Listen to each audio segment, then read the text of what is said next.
Hola, ¿qué tal? Muy buenas noches, bienvenidos a Extra Noticias. Qué gusto acompañarlo una vez más en nuestra mesa de análisis.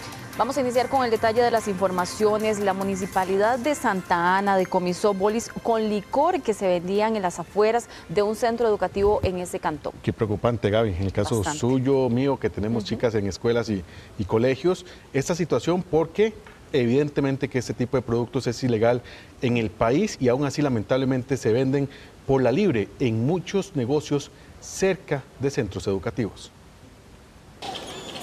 Se trata de bebidas con licor que se venden en una presentación similar a los bolis. Estos shots de tequila tienen una importante cantidad de alcohol y pueden embriagar a un menor en menos de 6 minutos. Bueno, pues nos hemos encontrado, gracias al trabajo de la Policía Municipal y la Fuerza Pública, que se estaba vendiendo ese tipo de productos y los padres, oigan, detectaron eso, comunicaron la denuncia y se comenzó a hacer el procedimiento. Lo grave de esto es que si el padre no está atento, ¿qué es lo que ocurre? Ya en edades muy primarias, el niño comienza a hacerse adicto y después es demasiado tarde. Las bebidas fueron decomisadas en un negocio que las comercializaba frente a una escuela en Santa Ana. Los mismos padres de familia interpusieron la denuncia ante la información que llevaban sus hijos sobre fiestas que organizaban en los recreos con estos bolis. En redes sociales es común ver algunos retos de personas que se emborrachan con estas bebidas. Pruébalo, si podéis tomártelo al seco, te lo tomas al seco. ¿Al seco? Esta vuelta es peligroso. Después de un shot, me voy del video. Hemos logrado el decomiso importante de algún tipo de mercadería, como por ejemplo cigarrillos sueltos, no está permitido su venta, y algo que podemos denominar como un boli, el cual pues tiene alto grado de alcohol, un 15%, y en el cual estos establecimientos no tenían el permiso respectivo para comercializarlo. Es muy importante establecer que por los bajos costos que generan o que cuestan estos bolis y los cigarrillos sueltos, podría ser utilizado pues también por los jóvenes. En el establecimiento se realizaron más decomisos y se inició la investigación para comprobar si se realizaron ventas de estos productos a menores de edad.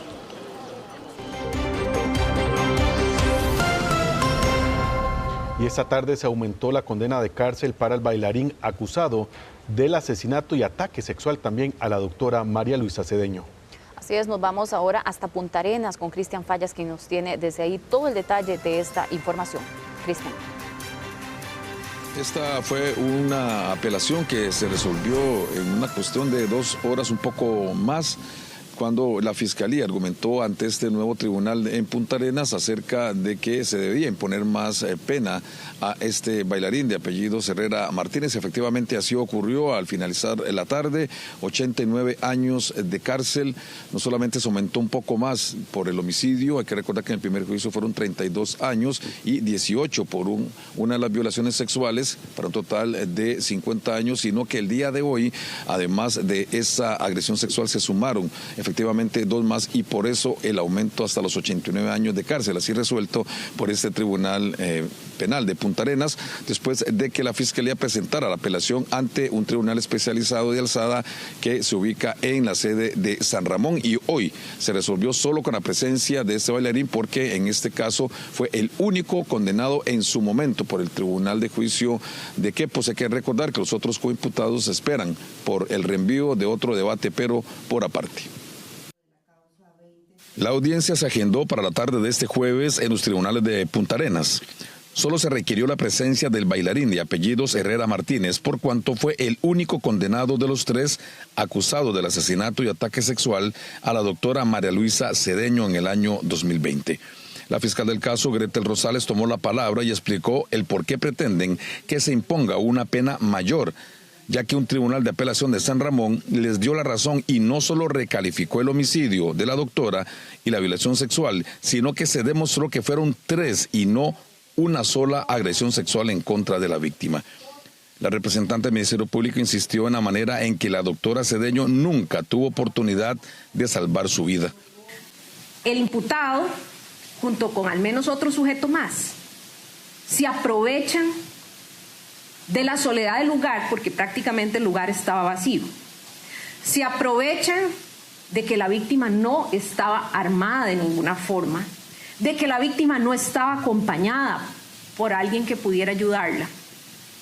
Se aprovechan de su superioridad física porque claramente para ese momento e incluso al día de hoy, Teodoro Herrera Martínez es una persona corpulenta, es una persona fuerte, es un hombre joven también, es un hombre sano. Los abogados de la familia Cedeño Quesada apoyaron la apelación de la Fiscalía. Se va a valorar la pena que se le impuso a uno de los imputados, que ahora ya es condenado, para ajustarla a la recalificación de los delitos que se le atribuyeron.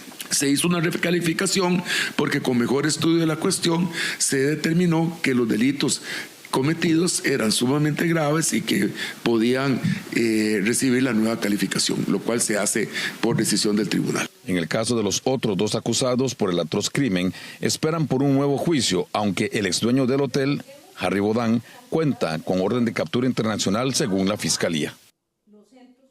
Hablamos ahora también sobre los operativos que hubo hace unos días acá en el sector de Punta Arenas Centro, donde la Fiscalía junto al OIJ detuvieron aproximadamente 8 personas, donde la mayoría ya están en prisión preventiva. A 6 meses se les impuso el juzgado penal de Punta Arenas por delitos contra la propiedad y también contra la vida, donde estaban precisamente atacando u operando en sectores como 20 de noviembre, en el sector de Chacarita, en el sector de Bellavista, y para la Fiscalía era importante sacar a esas personas de circulación por estos delitos, sobre todo robos muy violentos y también hurtos. Llama mucho la atención que en su momento la fiscal a cargo de estos operativos, la voz cantante de la Fiscalía de Punta Arenas, doña Dayana Suárez, nos dijo que eran robos de bicimotos, que llamaba mucho la atención, pero también hubo tentativas de homicidio por menores de edad, de manera tal que también fue un logro de la Fiscalía Adjunta de Punta Arenas para poder que se impusiera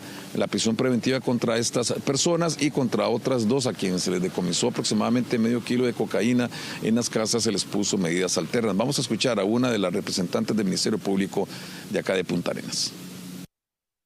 Sí, eran 2 menores de edad, en efecto, los cuales se entregaron. Sin embargo, también por parte de la Fiscalía Especializada Penal Juvenil solicitó, en este caso, la detención provisional de cada uno de los menores, siendo que también por parte del órgano jurisdiccional dicha medida fue acogida.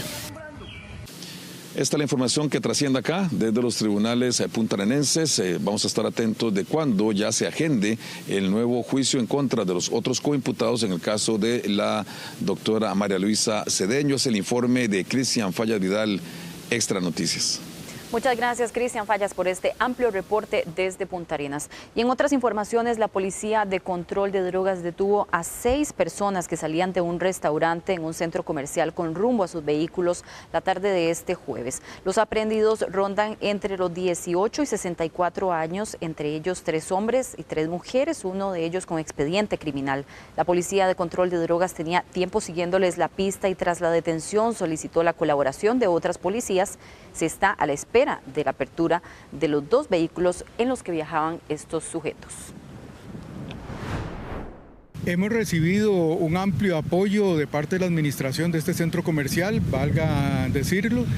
Nos han colaborado en mucho. Una de esas colaboraciones es facilitar una instalación para que los detenidos no estén bajo el sol, en condiciones infrahumanas, sino pues para que ellos tengan un lugar fresco, porque son muchas horas las que van a permanecer aquí, hasta tanto la Fiscalía se presente y gire las instrucciones respectivas. Agentes del organismo de investigación judicial localizaron la mercadería que sujetos armados robaron a un trailero en la ruta 32 el martes de esta semana. Tras una exhaustiva búsqueda llegaron a la Angelina de Jiménez, esto en el cantón de Guásimo Limón, donde encontraron una finca agrícola de 5 hectáreas con siembra de yuca. En este sitio, en apariencia, estaba la carga de la empresa que suministra toallas de papel higiénico, pañales para niños y dispensadores de jabón.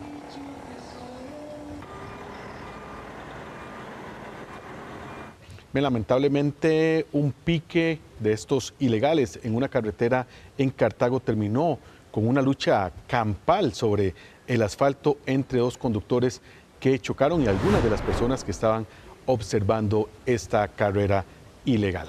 Alberto Cuadra nos tiene los detalles, parece que la violencia se trasladó a las carreteras de nuestro país esta tarde con diferentes altercados que terminaron en actos violentos entre los conductores. Alberto. Compañeros, así es, buenas noches para usted y para todos los amigos de Extra Noticias. El reflejo de lo que vivimos en la sociedad también se refleja en las calles y también en estos piques que son completamente ilegales, donde se apuesta dinero, donde se apuestan también vehículos, donde participan motocicletas, también algunos carros de alto cilindraje, también modificados, que para muchas personas puede ser muy llamativo, sin embargo, pues se juegan la vida en este tipo de actividades. No solamente la de ellos, sino también ponemos en riesgo la vida de personas inocentes que están cerca de ese lugar, personas que están en carretera en esa zona, y sabemos también por parte de la policía de que muchos de estos piques se realizan en sectores de autopistas, ya sea Circunvalación, en Cartago, en la zona de la Florencio del Castillo y también Taras La Lima. Esto también preocupa mucho a las personas y vecinos de esos sectores porque cerca de 420 piques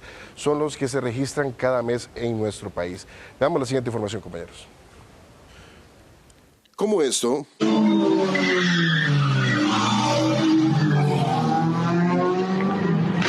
terminó en esto. Al inicio de la carrera clandestina, todo era camaradería. Una vez que dan la señal, los vehículos largan y se pierden en la distancia, sin embargo colisionan y quedan casi destruidos.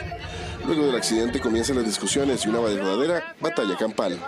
El peligro de viajar a exceso de velocidad a pocas veces segundas oportunidades. ¿Qué pasa cuando un conductor abusa de la velocidad? Definitivamente va a perder el control porque la distancia de frenado no va a ser la misma, es mucho menor. Esa capacidad de reacción ante cualquier eventualidad no va a ser la misma. Incluso los daños, las cuales son consecuencias, daños de lesiones graves, irreversibles. Este tipo de carreras ha tomado varias zonas de Cartago, como Taras La Lima y la autopista Florencio del Castillo. La poca presencia policial facilita que estos grupos organizados realicen las carreras exponiendo a todos al peligro, sobre todo los días jueves. Podrían ver personas que pueden ser testigos de un hecho como este. Lo más importante acá es no participar de la discusión para usted no verse metido, digamos, inmerso en la situación como tal, sino llamar al sistema de emergencia 911. Esa siempre va a ser la recomendación, siempre va a ser una buena acción el hecho de que usted pueda describir dónde se está dando la acción, qué es lo que está viendo, si hay personas heridas, si se requiere la presencia de fuerza pública, si se requiere la presencia de la Cruz Roja porque hay una persona herida. Las autoridades reportan más de 420 piques al mes. La Policía de Tránsito reconoce estar en desventaja ante grupos organizados. Y es que detrás de todas estas actividades hay grupos organizados, parece increíble, pero hay WhatsApp, grupos de WhatsApp, grupos de Facebook, donde se organizan y planifican exactamente ir 2, 3 pasos adelante de las autoridades para planificar el lugar, la hora y también tener algunos campanas que les avisan si hay cerca policía de tránsito. Eso le iba a comentar, Alberto, que ellos tienen en ciertos puntos, a cierta distancia, personas para que avisen a sus amigos, a los que están organizando la carrera, en caso de que exista presencia, por ejemplo, de fuerza pública y de la policía de tránsito. Y además que ya no hay hora, ¿verdad? Ya a plena luz del día vemos piques, ya no es aquello que solo en la madrugada, aquí saliendo nosotros del trabajar en carretera nos encontramos pique en prácticamente todas las rutas nacionales. Así es, sobre todo Circunvalación Norte, ¿verdad? Acá que es un nuevo blanco donde ellos buscan también para hacer piques, y lo lamentable aquí es que muchas personas inocentes que no están involucradas también dentro de esta actividad pueden verse afectadas. Alberto, pero también seguimos con la violencia en las carreteras porque usted tiene información que comentarnos acerca de una situación que empezó como un choque y luego se salió de control entre los conductores. Bueno, esto va de la mano porque estamos hablando de la violencia en carretera. Exactamente ahora que Kenneth habló sobre este tema, a mí particularmente me pasó que estaba haciendo un alto y estaba en verde.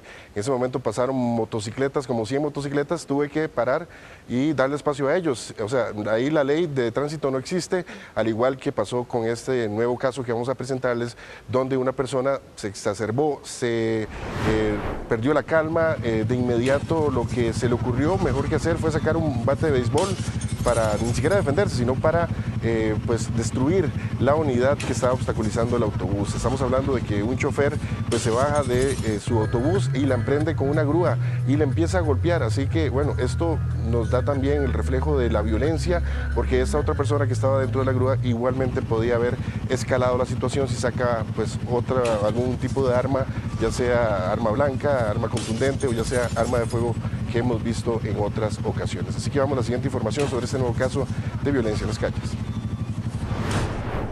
Con un bate de béisbol en mano, un conductor intentó resolver una discusión en carretera. Una grúa obstruía el paso y este conductor del bus no encontró una mejor forma que bajarse y emprenderla con la unidad. La normalización de la violencia es uno de los principales males en carretera actualmente. Lamentablemente, al parecer existe una normalización de la violencia, que mucho de esto también se observa en cómo personas jóvenes son sicarios o sicarias y eso demuestra el nivel del problema de salud mental que tiene Costa Rica y cómo también los elementos socioeconómicos terminan siendo carburantes que hacen que exista esta explosión de violencia en nuestro país. Hasta 3 discusiones violentas ocurren en carretera todos los días y ambos conductores pueden terminar en la fiscalía si la policía los aborda por alteración al orden público. Desde tubos hasta machetes y armas de fuego. Así terminan las peleas en carretera y la policía de tránsito en esos casos debe aplicar la norma por el delito de alteración al orden público. El artículo 140 de nuestro Código Penal establece penas que van desde 2 a 6 años a aquellas personas que agredieren a otro con cualquier arma u objeto contundente, aunque no se causaren heridas. Esta situación también puede limitarse dentro de lo que es el delito de lesiones gravísimas, que es castigado con penas que van desde los 2 hasta los 10 años, o lesiones graves con penas de 2 a 6 años. Según las autoridades, la empresa de la grúa ya interpuso una denuncia y se estarán iniciando las investigaciones en los próximos días. Este último caso ocurrió en La Castellana, en San José Centro. Bueno, y eso pasó exactamente en el sector de La Castellana y no pasó a más, no escaló a más. Pudo haber terminado bastante difícil si este otro conductor también hubiera reaccionado de esta forma violenta o que también otra persona que está, un tercero que está observando, también se involucra en ese tipo de acciones. Y reiteramos el llamado, Alberto, a mantener la calma. En algunos momentos es difícil porque nos topamos en carretera con algunas imprudencias realmente impresionantes, ¿verdad? Pero recordar que un momento de ira perder la cabeza, de cólera, claro, como decimos, un colerón podría generar, como lo decía el abogado Rafael Rodríguez en su nota, muy bien apuntando a las posibles repercusiones a nivel penal en caso de que se escale a una situación mayor, que alguien quede golpeado, generar alguna lesión, y ya hemos visto casos donde también se ha terminado en muerte. Así es, y evitar este tipo de situaciones porque no sabemos cómo puede reaccionar también la otra persona si tiene un arma y puede ser mucho mayor el impacto de ese enfrentamiento que sea entre los conductores. Lamentablemente podemos esperar cualquier cosa. A tratar de mantener la calma todos en nuestras rutas, que ya de por sí están colapsadas y eso genera el suficiente estrés tras el volante. Seguimos con temas de seguridad y tecnología porque las policías están apuntando, Alberto, últimamente a drones con el fin de detectar no solamente a vendedores de droga que, por ejemplo, lanzan el producto hacia techos de vivienda, sino, como estamos viendo en este video, a personas que están están en una persecución policial y que optan por, vean ese video ahí, Gabriela. Por huir, exactamente. Por huir entre los techos.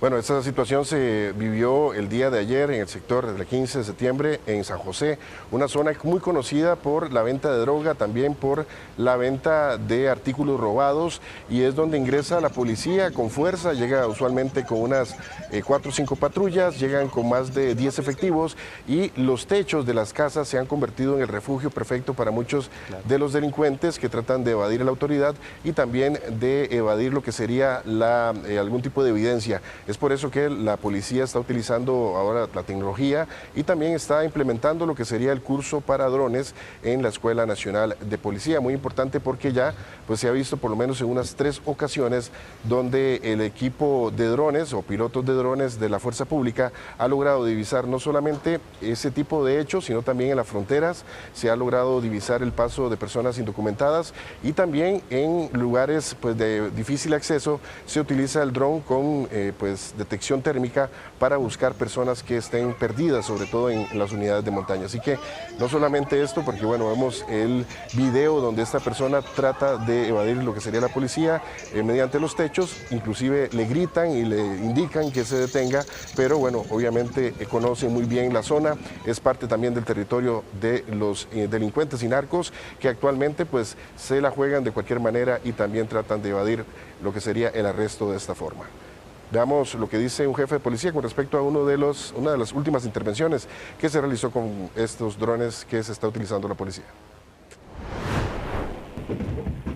Es una intervención que se da en el sector del distrito Merced, en el cual pues los oficiales intervienen en un vehículo, las personas que abordan este vehículo huyen y escapan o intentan escapar de la policía corriendo por unos techos. Los oficiales pues se dan a la tarea de también perseguir a estas personas por los techos, de igual manera logrando pues, como bien dice usted, la incautación de una cantidad considerable de droga, un arma de fuego tipo pistola. Bueno, y eso es lo que acude a la policía en estos momentos a raíz de la violencia y también la inseguridad que vive nuestro país y en zonas también de difícil acceso, no solamente por cómo están conformadas, sino porque pues en estos lugares sabemos que la policía no es bienvenida e inclusive los monitorean y también inclusive los han agredido. Compañeros. Bien, Alberto, muchísimas gracias. Por supuesto, herramientas tecnológicas que también los delincuentes utilizan a su favor y que por supuesto las policías, tanto administrativas como judiciales, también deben utilizar para tratar de combatir la criminalidad en nuestro país. Muchas gracias por este repaso de varias informaciones sucesivas, Alberto.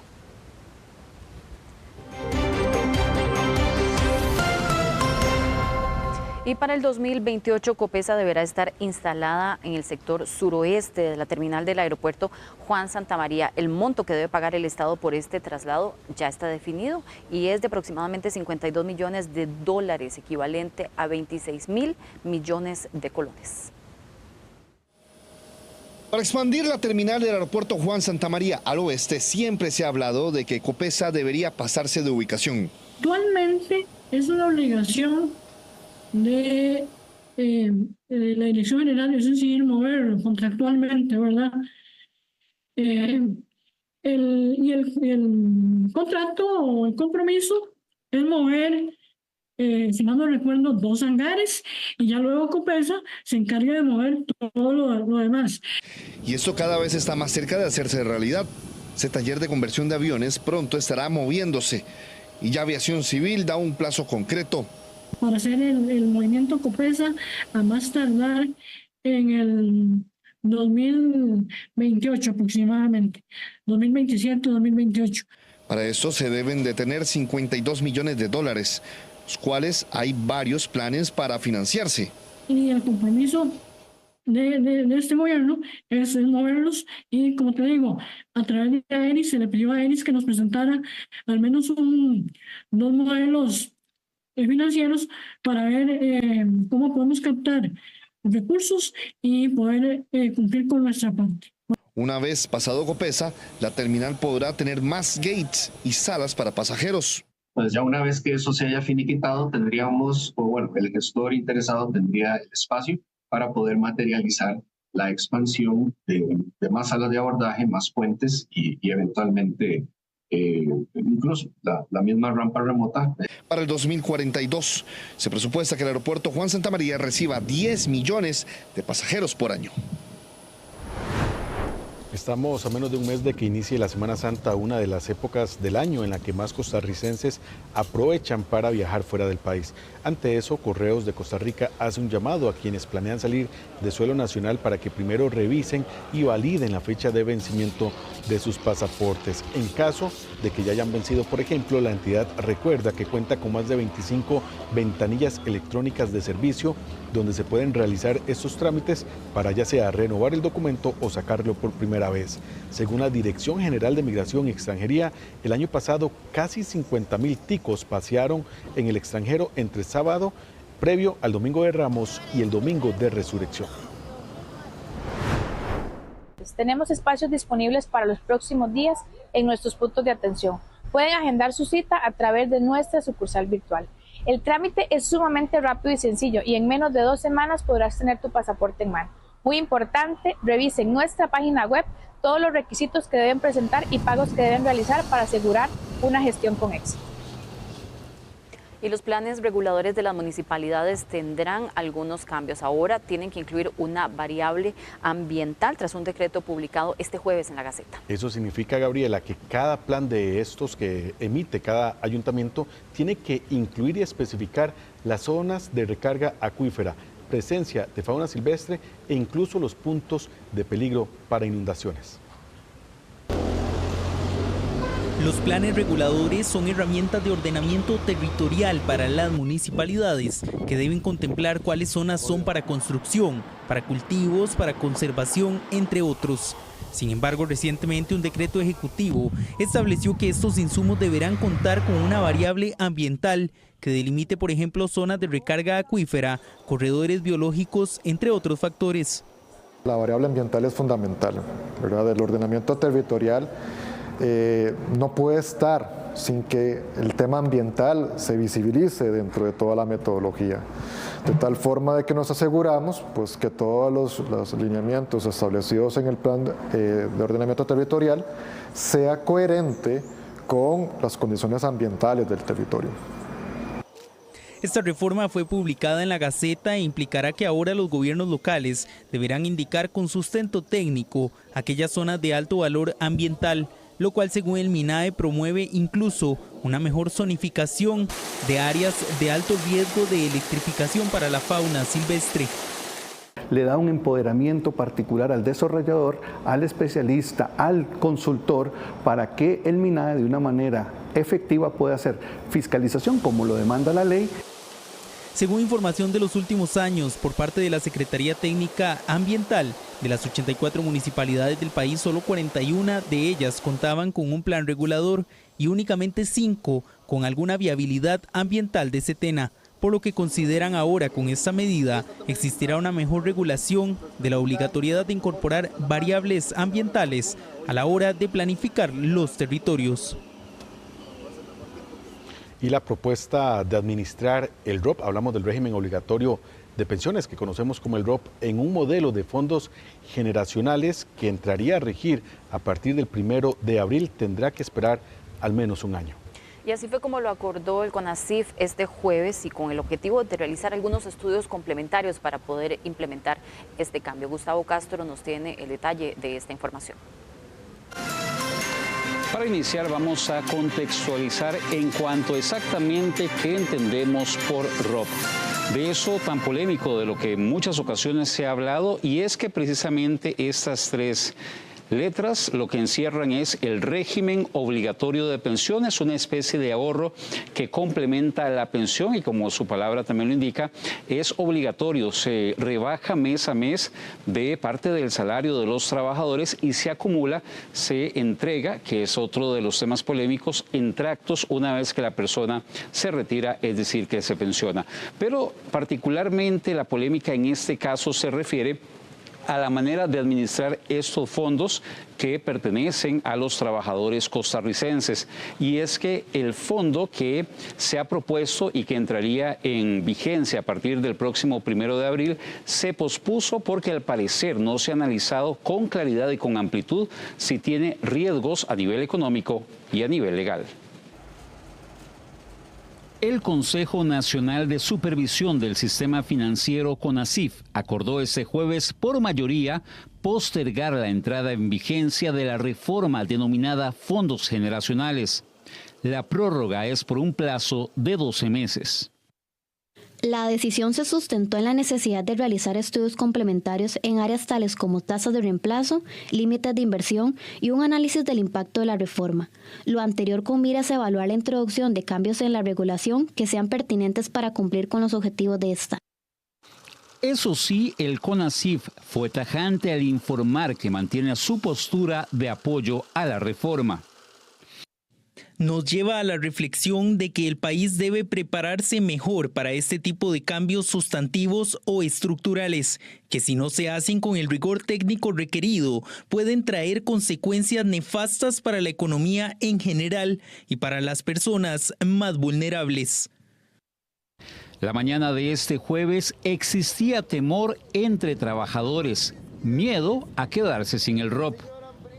Por supuesto que sí, tengo miedo de perderla. Grupos sindicales lideraron la manifestación en la capital. Buscamos que toda la clase trabajadora, pública y privada, se dé cuenta de esta barbaridad.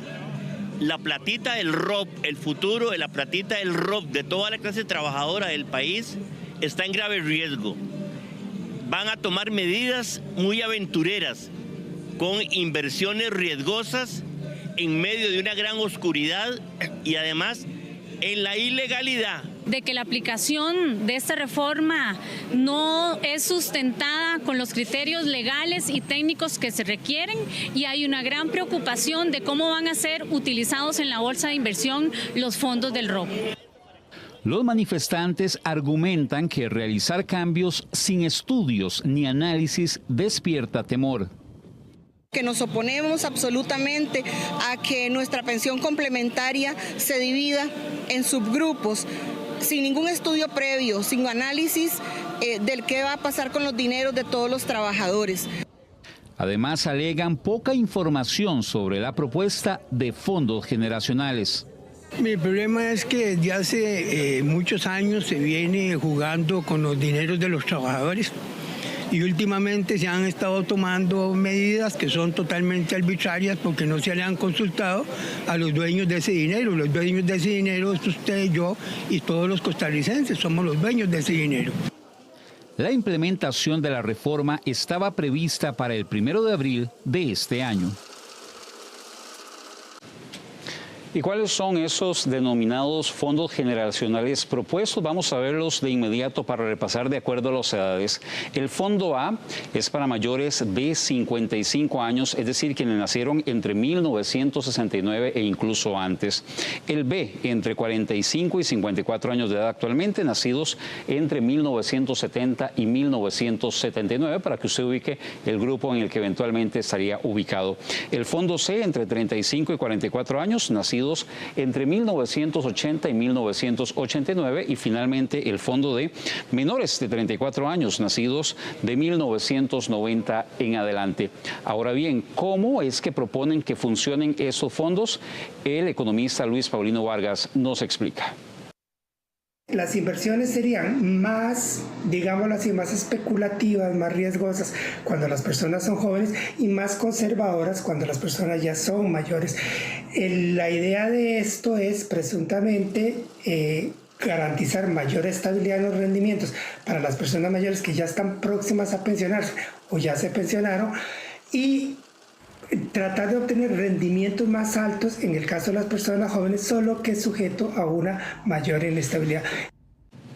Y también repasamos la ruta de este camino de los fondos generacionales que inició exactamente el 6 de diciembre del año 2023, hace poco menos de 2 años, cuando la reforma fue aprobada precisamente.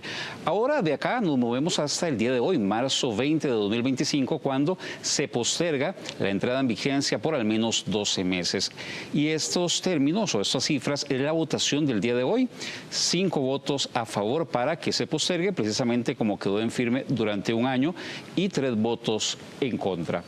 Tema polémico sin duda, pero de momento se analizará por al menos 12 meses en materia legal, pero también en materia de eventuales riesgos económicos. Un informe de Gustavo Castro para Extra Noticias. Gracias, Gustavo, por este reporte. Y vamos a otras informaciones también, porque un internet más rápido que usted mismo puede instalar sin necesidad de que llegue un técnico a su casa ya es una realidad. En nuestra sección de tecnología también veremos cómo un aparato para la boca permite a personas con discapacidad motora dar instrucciones a dispositivos.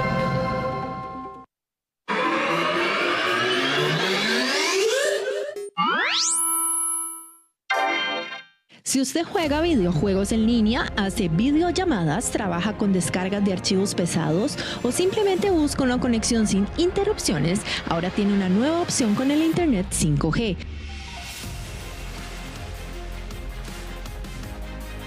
Una de las grandes novedades de este servicio es que la instalación puede realizarla el mismo usuario, sin necesidad de asistencia técnica, lo que facilita su activación inmediata.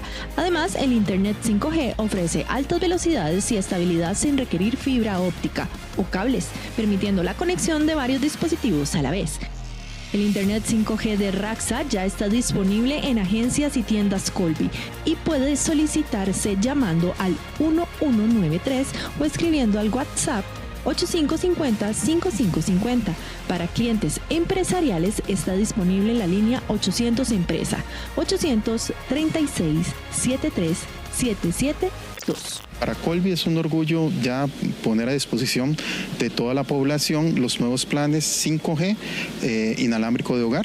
Estos son servicios que van a servir para las casas, para tener internet en las casas, y bueno, es prácticamente el primer lanzamiento que tenemos de servicio masivo para que todos nuestros clientes busquen y tengan esta tecnología 5G en sus casas. Este servicio de internet inalámbrico está diseñado para eso, para hacerlo muy sencillo. Entonces nada más se lleva su módem desde la agencia Colby o llega a su casa a través del 1193 y lo instala, enciende y básicamente busca la red 5G siempre y cuando está en el área de cobertura, y esto hace que internet wifi a toda la casa y puede conectar sus teléfonos, sus pantallas, sus computadoras si tienen internet en el hogar inalámbricamente.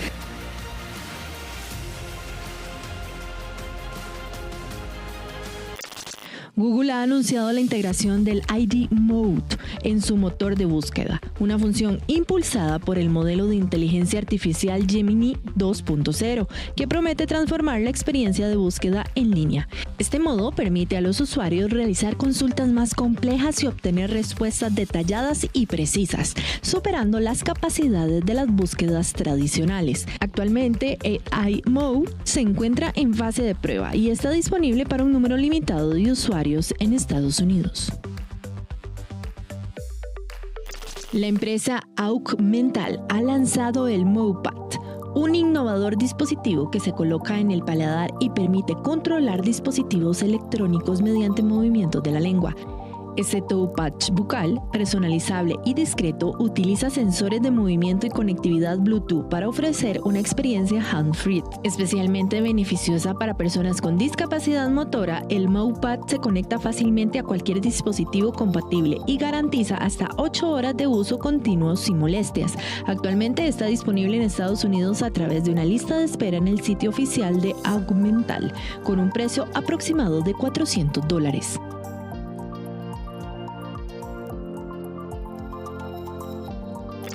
Numerosos usuarios de Chromecast de segunda generación y Chromecast Audio experimentaron fallos al intentar transmitir contenido debido a la expiración de un certificado de seguridad de Google. Aquellos que no restablecieron sus dispositivos de fábrica recibirán una actualización automática que solucionará el problema. Sin embargo, quienes realizaron el restablecimiento deberán esperar instrucciones adicionales de Google para reconfigurar sus dispositivos.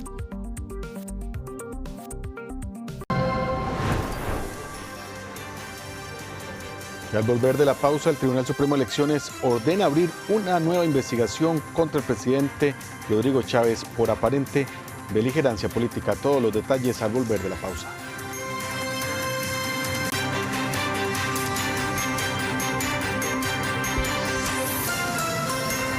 Y continuamos con más información aquí en Extra Noticias. Ya se encuentra con nosotros Rolando Rivera con muchas informaciones del ámbito político y otras informaciones además destacadas en este día. Rolando, buenas noches. Buenas noches, Gaby. Buenas noches, Kenneth. ¿Qué tal, también. Rolando? Bueno, hoy tenemos que arrancar información hablando de la tercera denuncia, la tercera investigación abierta ya por un tema de beligerancia política en contra del presidente Rodrigo Chávez. Hay que mencionar también que hasta el momento hay 9 denuncias que se archivaron en 5 expedientes, y de esos 5 expedientes 3 están en este momento investigándose por supuesta beligerancia, que ahí ya será la tarea del Tribunal Supremo de Elecciones el definir si verdaderamente existe beligerancia o si se descarta totalmente. Eso significa que de esas 5, 3 pasaron a la etapa ya de investigación para determinar si hubo o no ese aparente delito electoral en este caso. Correcto, que de algunas que se están presentando han sido parte de otras diputaciones,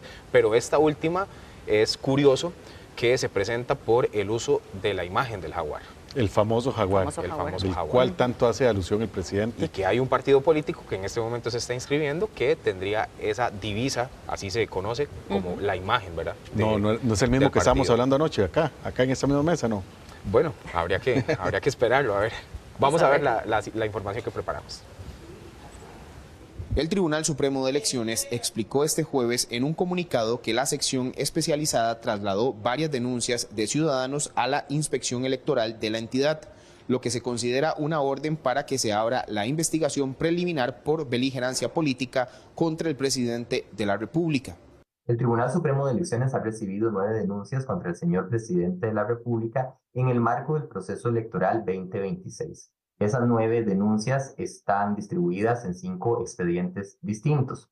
3 de estos expedientes han sido enviados a la inspección electoral para que se haga una investigación preliminar con el fin de tener mayores elementos de juicio para poder decidir si corresponde instaurar el proceso formalmente dicho por beligerancia o si más bien lo que corresponde es el archivo de esas diligencias. Estas nuevas denuncias señalan que el mandatario ha hecho manifestaciones en distintos actos públicos que aluden a la imagen de un jaguar, presente también en la divisa de un partido político en proceso de inscripción.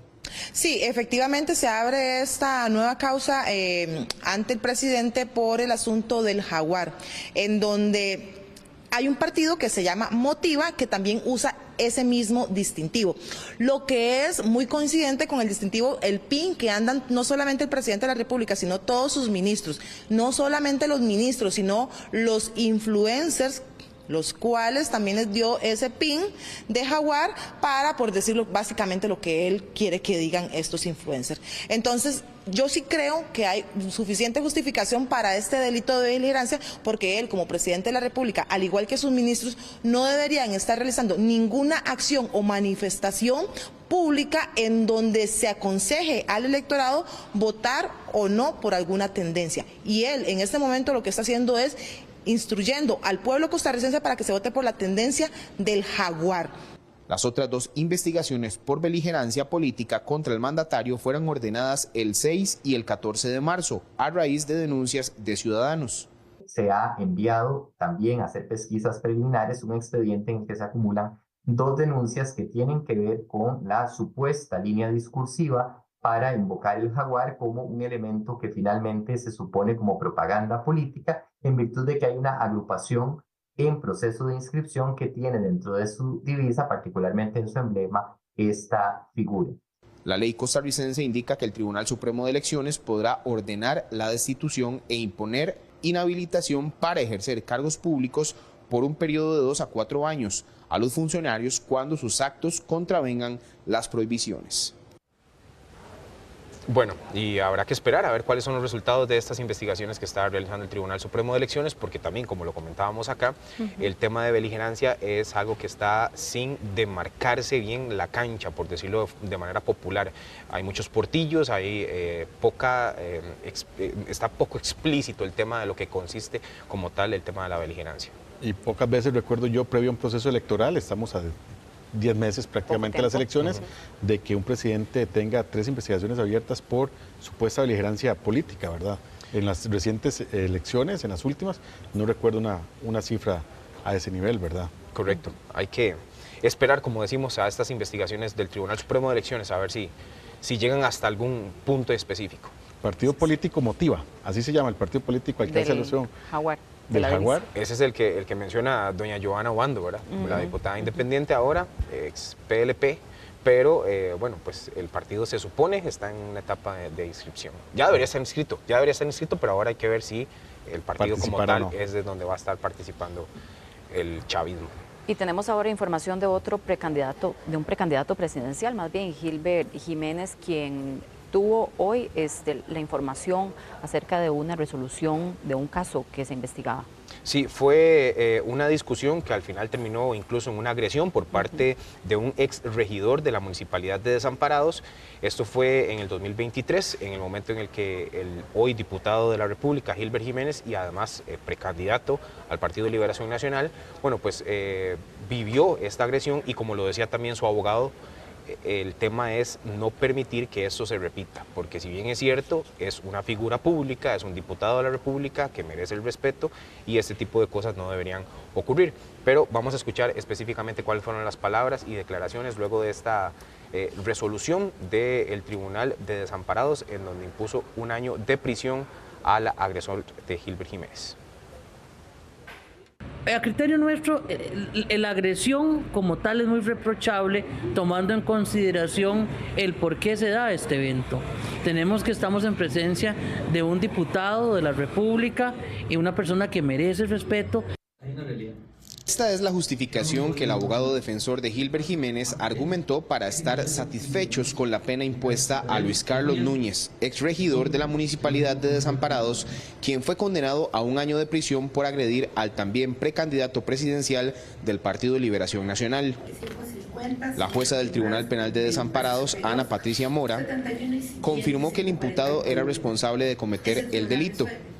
Y todo esto a criterio de nosotros era reprochable. La jueza pues interpretó efectivamente y se decantó por la tesis de esta representación e impuso 1 año de prisión preventiva, de condena, apartándose, digamos, de la pena mínima, que es algo que realmente es importante desde el punto de vista de la resocialización, ¿verdad? Y los fines de la pena. Bueno, primero muy complacido con el resultado, viendo que estas situaciones no pueden quedar impunes, ni mucho menos dejarse que una situación de estas logre continuar. Y creo que crea un precedente muy importante para que la violencia política, la violencia de cualquier modo que se pueda tener, no se vuelva a repetir. Yo creo que es lo más importante, donde la agresión, el abuso que existe en unas situaciones como estas, pues logremos realmente que la justicia logre poner el peso correspondiente para que en una situación de esas no se vuelva a repetir nunca más. Gilbert Jiménez interpuso una denuncia tras ser golpeado el 29 de julio del año 2023 durante una asamblea cantonal de los liberacionistas. La decisión no dejó satisfecho al abogado del acusado, quien manifestó que analizará si apelan la sanción.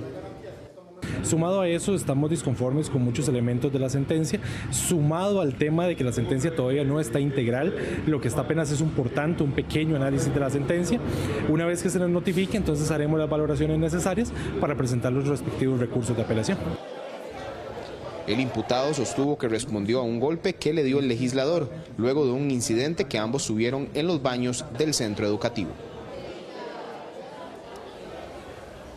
Bueno, ahí teníamos la información y nada más para información adicional. Hoy no tuvimos sesión de plenario en la Asamblea Legislativa. Faltaron 20 diputados. Llegaron, solo había 37 al momento de contar los nombres y los asistentes. Correcto. Y como usted lo decía también, Kenneth, son necesarios como mínimo 38.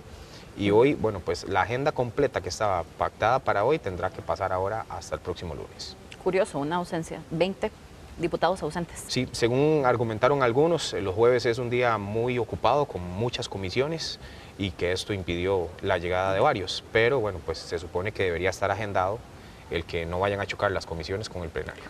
Hasta máximo 10 pueden tener permiso al mismo tiempo, entonces quiere decir que 11 más bien, habrían perdido, 10 perdieron la dieta correspondiente a la ausencia hoy en el plenario. Correcto. Listo. Muchas gracias, Rolando. Buenas noches. Buenas noches.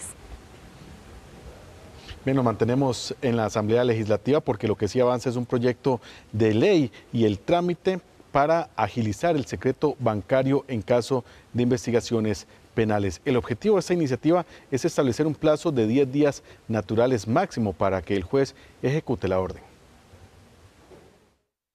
La iniciativa propone establecer un plazo de 10 días naturales de atención cuando se presente una solicitud de secuestro, registro o examen que se trate de información bancaria. Pero ¿cuál es la diferencia con respecto a lo que actualmente contempla la ley? Es el tiempo que tardan las autoridades judiciales, los jueces, en resolver las solicitudes de información que se envían a todas las entidades financieras para detectar si una persona investigada por crimen organizado, por cualquier delito, legitimación de capitales o cualquier otra cosa, tiene cuentas en eso. Ojo, que no estamos hablando de la apertura de la cuenta, estamos hablando de solamente la información de si esa persona investigada tiene alguna cuenta en alguna entidad financiera del país. Esas solicitudes de información, según nos ha indicado el organismo de investigación judicial, siguen siendo muy lentas. y eso retrasa los procesos de investigación, de tal manera que una persona que está siendo investigada puede enterarse del proceso de investigación y como tarda tanto en resolver el juez el envío de la solicitud de la entidad financiera, pues le da tiempo a las personas involucradas a que oculten o que trasladen o que hagan cualquier cosa con los fondos o los bienes. Este fue uno de los proyectos que el organismo de investigación judicial consideró como prioridad durante la reunión de seguridad que las autoridades mantuvieron en la Asamblea Legislativa. La motivación principal de las personas que se involucran en temas de crimen y delincuencia organizada, la obtención de recursos económicos. Por eso toda la legislación que facilite, que brinde herramientas a las autoridades, que allane el camino para las investigaciones judiciales, van a ser herramientas muy útiles para quitar los beneficios de meterse en ese tipo de actividades ilícitas, que al final de cuentas, si seguimos el dinero, vamos a encontrar cuáles son las causas de los grandes problemas que estamos teniendo en temas de seguridad en Costa Rica en estos momentos. Actualmente los jueces deben atender una gran cantidad de solicitudes y firmarlas a mano, lo que dificulta el proceso y beneficia a los implicados, quienes aprovechan el tiempo para realizar transacciones y evitar ser sorprendidos. Y llegamos nosotros al final de nuestra edición. Muchas gracias por habernos acompañado. Más noticias a partir de las 8:30 de mañana viernes. Buenas noches, feliz descanso. Buenas noches.